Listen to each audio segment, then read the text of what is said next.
So let's talk about the first forward. It is one of the largest types of derivatives, and the first derivative is called a forward. You'll see that I have a couple of slides there, and I'll try to summarize a lot of that by telling you it is, as I mentioned, it is one of the derivatives. Hence, what we discussed about a derivative very much applies to this. It is a financial contract between two counterparties. It is an over-the-counter instrument. It is not exchange traded. And the underlying asset, which really the much better term rather than calling it just an asset, it's a reference asset. I may or may not own that asset. I may just be speculating. Okay? But the reference asset can be an interest rate instrument. It can be a bond.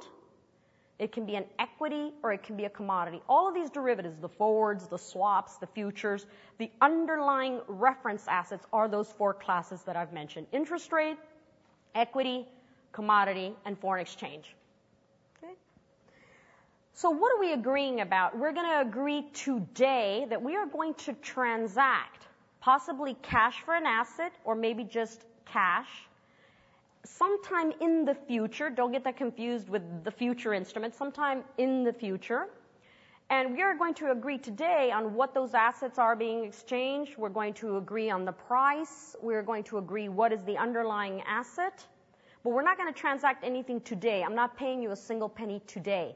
That's why, for those of you who may have had accounting, that's why it's considered an off-balance sheet instrument. Today, we're negotiating everything, we're agreeing on everything, we're documenting it, but we're not paying each other a single penny unless I go through a broker.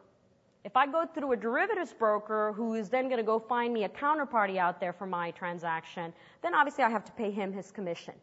But between the actual counterparties, no money is exchanged right now.